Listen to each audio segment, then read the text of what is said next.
Hello everybody, today is 20th of March. My name is Sahil and welcome to the newspaper analysis.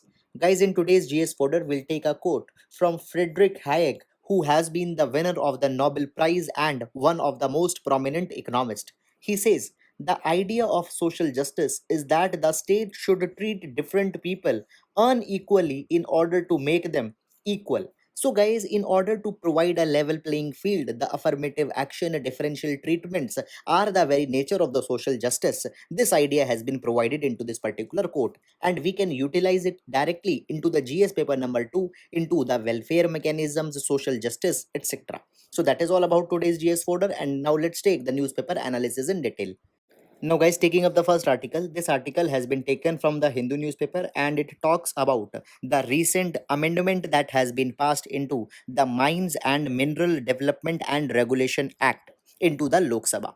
Now, guys, this particular legislation aims to liberalize the mining sector in India. Now, when we talk about mining in India, there are 95 minerals approximately which are mined, and they have huge potential for exports into the African markets, into Australia, as well as towards the East Asia. Now, guys, today the mining industry in India, it accounts to approximately 1.75% of GDP, but still it is very much low and it has potential to reach up to 2.5% of GDP. So therefore the liberalization has to be carried. Now, guys, what are the reforms that has been carried? We'll see them one by one.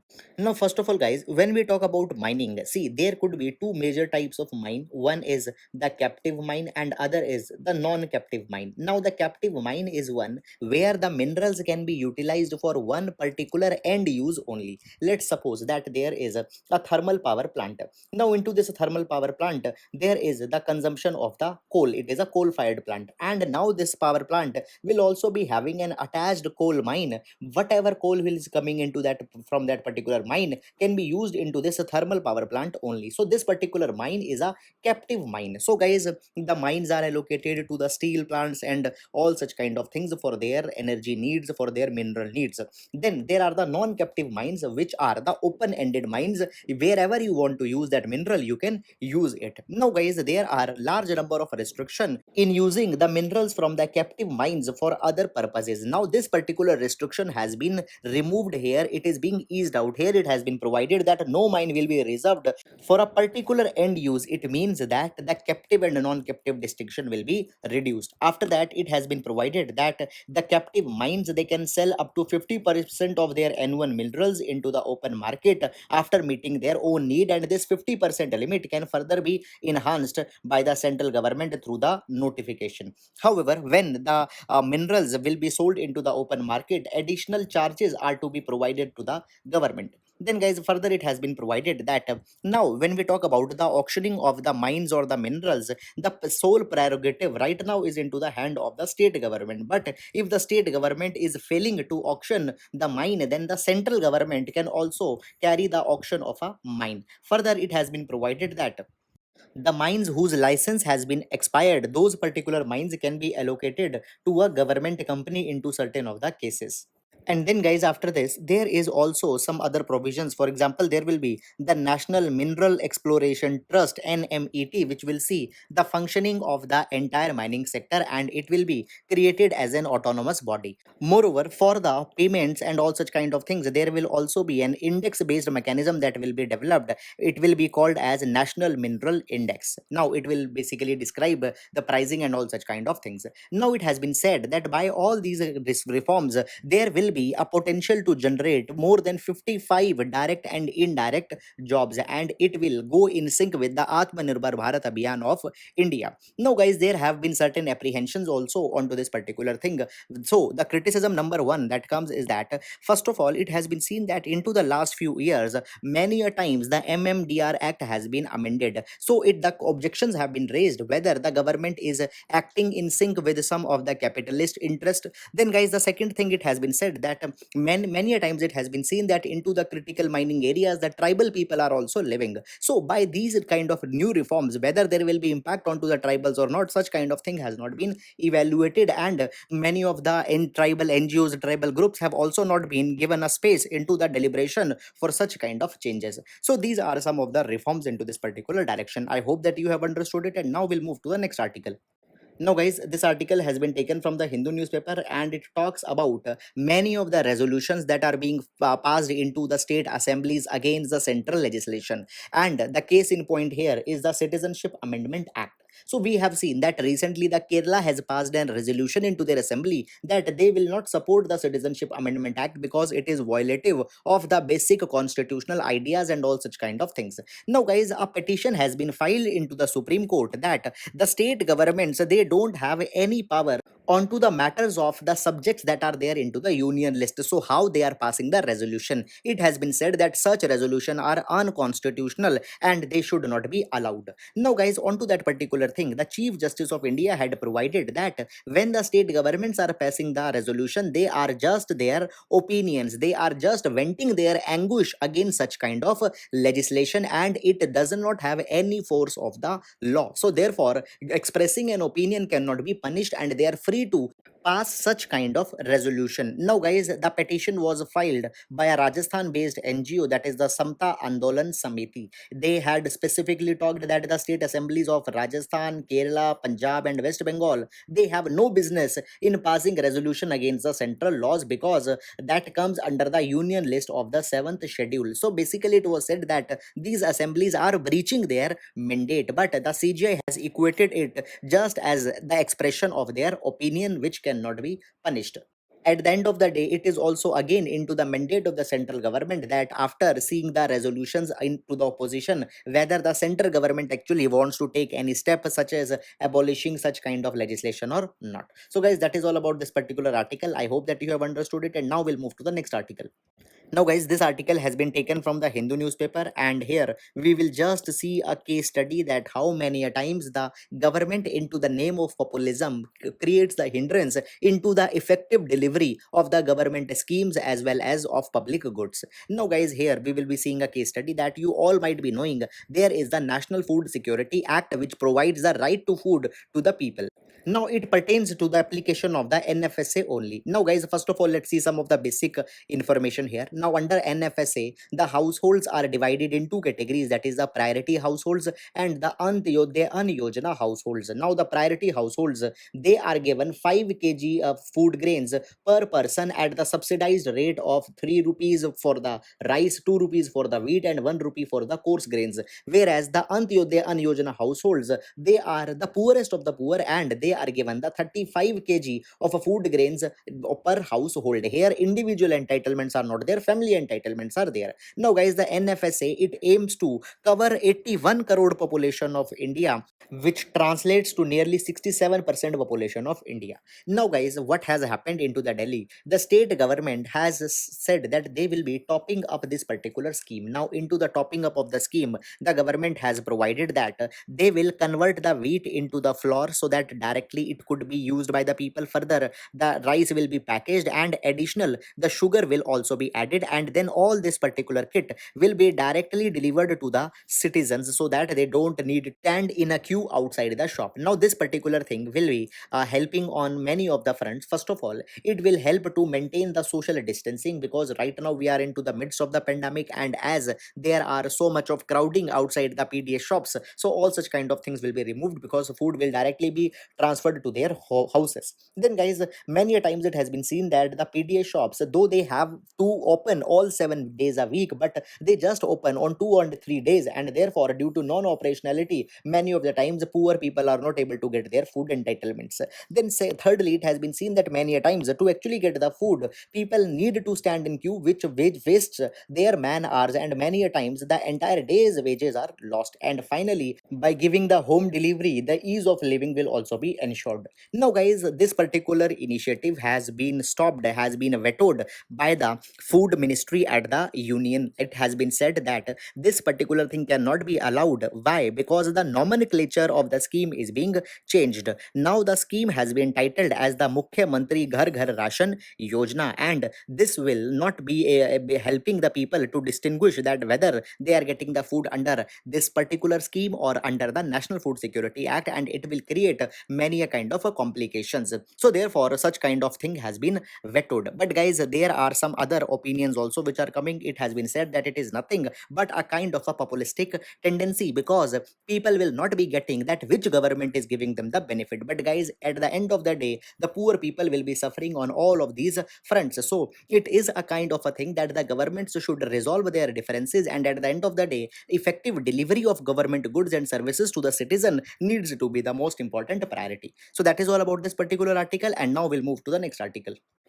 Now, guys, this article has been taken from the Hindu newspaper, and it talks about the recent bill that has been raised by the Ministry of Home Affairs to amend the GNCTD Act, that is the Government of National Capital Territory of Delhi Act. Now, guys, here it has been provided that the Ministry of Home Affairs is saying that they are bringing this particular legislation in order to give effect to the Supreme Court judgment of 2018. But if implemented, it has been said that the opposite or the antithesis of what the Supreme Court said will be done. Now, guys, just a couple of days back, if you remember, we have also discussed the provisions of this particular bill, which were: number one, that the expression government referred to any law will mean the lieutenant governor and not the legislative assembly. Secondly, it was provided that the assembly will not make any rule which will enable itself to consider the matters of day-to-day administration of the Union Territory of Delhi. Then thirdly, it was provided that any of the executive action that is to be taken, it will needed to be consulted first of all with the lieutenant governor, so that there is no conflict. And after that, it is provided here that when a bill is passed by the assembly and it will be presented to the lieutenant governor for his assent, then he has the complete discretion to decide that whether he will give the approval or will withhold the bill, or will he give the bill to the president. And then finally it was said that all executive action of the lieutenant governor, whether if they have been taken on to the advice of the minister and the chief minister or otherwise, they will be considered to be taken into the name of the lieutenant governor. So here the lieutenant governor is being given the absolute power in terms of law making for the Delhi. Now, all these particular amendments, they are going into the spirit of 2018 judgment, where the constitutional bench of the Supreme Court provided that the lieutenant governor has not been entrusted with any independent decision making power. He has to either act on to the aid and advice of the Council of Minister, or he is bound to implement the decision taken by the president on a reference being made by him. Now, guys, here the question comes that when he can make the reference to the president, only when there is a difference between the LG as well as the elected government. And even one more safeguard was provided by the Supreme Court. Supreme Court said that though there has been mentioned that any matter can be referred to the president, but every matter should not be referred to the president. The LG should use his discretion, should use his wiseness, that only the most important matter should be referred, and the day-to-day functioning, day-to-day governance should be left into the hand of the elected government. Now, guys, this was the spirit of the judgment of the Supreme Court, and here into the provisions we can see that all of them are being defeated, and therefore the basically bill is not able to fulfill any of the judicial mandate. Further, it has been provided here that, guys, here one extreme step also has been given, that is the government of Delhi would mean the lieutenant governor. It simply means that the elected legislature is being made as a complete subservient to the government at the center, and it will completely defeat the spirit of the 69th Constitutional Amendment Act, where an elected legislature was given to the people of Delhi. Now, though already there is Article number 239 AA into the Constitution, which has actually empowered the LG to refer a difference of opinion with the Council of Minister to the President, but here it was also needed to be respected that at the end of the day, the directly elected representatives, they are the supreme, and such things are needed to be kept in mind, and the sensitivities are needed to be used here. But such kind of things have not been kept into the mind before bringing such kind of legislation into the parliament. So, guys, this is the entire issue, and it is a highly important matter for your GS paper number 2. Please do utilize it into the matters of irritant between the units of the federalism. So that is all about this article, and now we'll move to the next article. Now, guys, this article has been taken from the Hindu newspaper, and it talks about the key takeaways for India into the aftermath of two of the events that had happened. Number one was the Quad meet that had happened on to the March of 12th, and recent Alaska meet that had happened between the representatives of the USA as well as China. Now, first of all, guys, taking up the very basic information, you might be knowing that the Quad stands for the Quadrilateral Security Dialogue, which is a multilateral platform where the four countries come together, that is the US, India, Australia, and Japan. And guys, it has been said that the stated aim of the Quad is to ensure the security as well as rule based order into the Indo Pacific. But basically, a hidden agenda of the Quad is simply to counter the China's rise.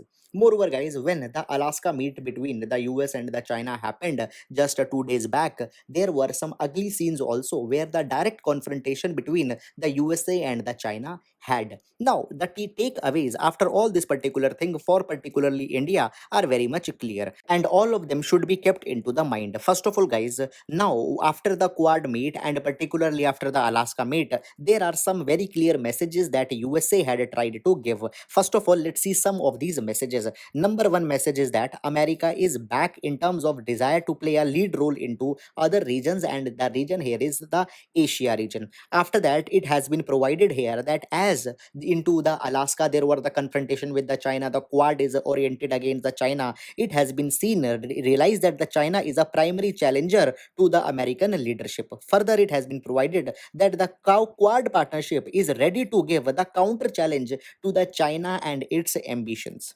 Now, when we talk about the Quad meet, there are some key takeaways which had happened here. Now, guys, there are three C's which have been signed.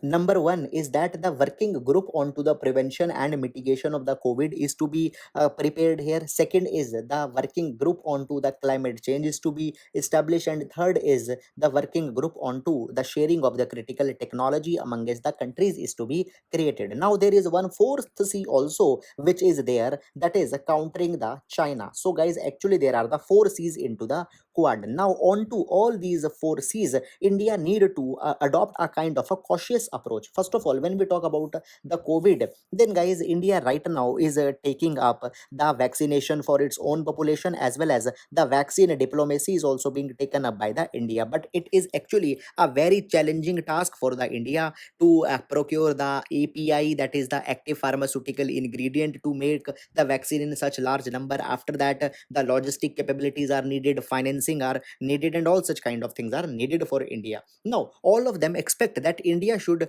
give the vaccine to all the people, but at the same time, guys, there haven't been no mention by the Quad partners that they will drop the opposition to India's plea at the World Trade Organization, which India filed along with the South Africa. India said certain provisions of the agreement onto the trade related aspects of intellectual property, that is the TRIPS, should be relaxed, because now we need the access of the technologies, because the COVID prevention is to be done, pandemic prevention is to be done. So please give some relaxation. But no of the country of the Quad has considered that okay, let's drop such kind of opposition. So in India needs to be the cautious whether Indian interests are also being fulfilled or not. Further, the next C comes, that is the C of the climate. Now, when we talk about the climate, there is good thing that now the USA has returned back to the Paris Climate Accord, which it exited when the Donald Trump was the president. But further, it has not been given a very clear clarification that whether the $1.4 billion commitment that US gave, that it will finance the solar technology in 2016, whether that commitment will be fulfilled or not. Because under the International Solar Alliance, India is the very big beneficiary, and it was also the brainchild of India and France. So giving this $1.4 billion funding is very much crucial, but the things are not clear here. After that, guys, the third C comes is the critical technologies. Now, onto the critical technology, India welcomes every type of cooperation which will help India to reduce its dependence onto the China on terms of technologies for telecommunications, etc., onto the dependence of China in terms of rare earth, etc. But at the same time, there could be a possibility that the Quad might not welcome India's another initiatives into the critical technology, that is onto the data localization and all such kind of things. So here also the caution is to be preserved. after that, guys, when we talk about the fourth C, that is the controlling the China. So into the terms of China's treatment, India's position is very much different from the other Quad members. Number one, India is the only country which shares the land border with the China. Number two, India is the only country which has China into its immediate neighborhood.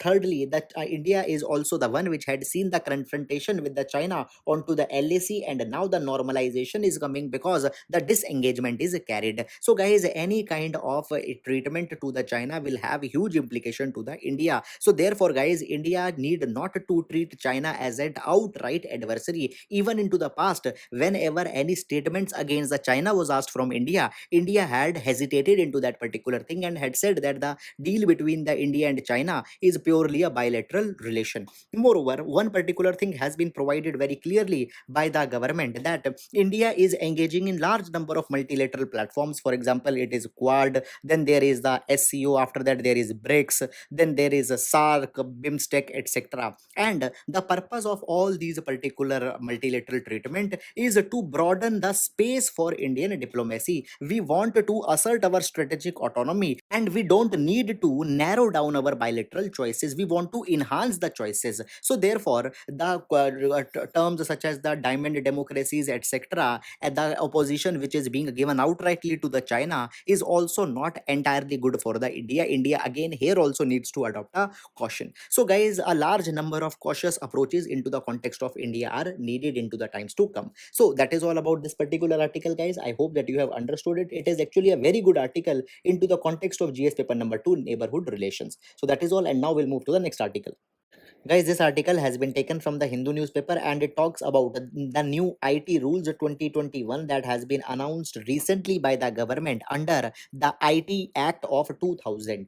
Now, these particular rules make the kind of changes for the social intermediaries, for the digital platforms which are circulating the news, current affairs, etc. And they have to abide with many of the protocols. For example, a kind of an code of ethics have to be followed by them, and into this code of ethics there have been the conditions that the content that they are circulating, it needs to be in good taste, it needs to be having the standards of decency, and half truths should not be propagated. Now it has been said that such conditions are very much vague, and into that any kind of news, any kind of publication can be called as not in good taste or any such kind of things, and it could be called as violative of the IT rules 2021, and therefore it will curb the independence of the free media. It has been said moreover that these rules are the subordinate legislation under the IT Act of 2000, and the subordinate legislation cannot have even such kind of powers. So therefore it has been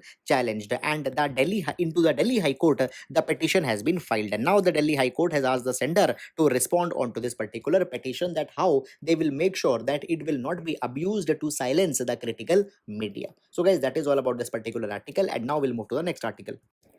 Guys, this article has been taken from the Hindu newspaper, and it talks about the impacts of COVID-19 onto the poverty in India.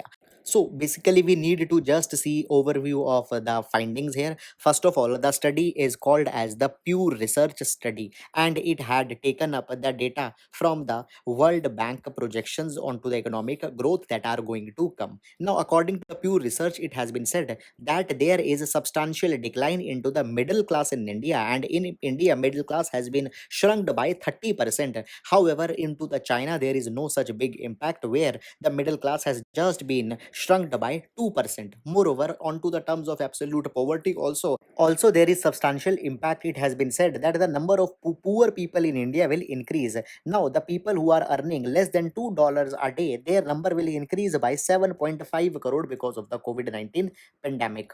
And these 7.5 crore people increase, it is the 60% of the global increase which had happened into the poverty due to the pandemic of COVID-19. Moreover, the people who are asking the work under the MG Narega has also increased. It shows that there are no employment, and people are desperate to find work, they are struggling to find the work.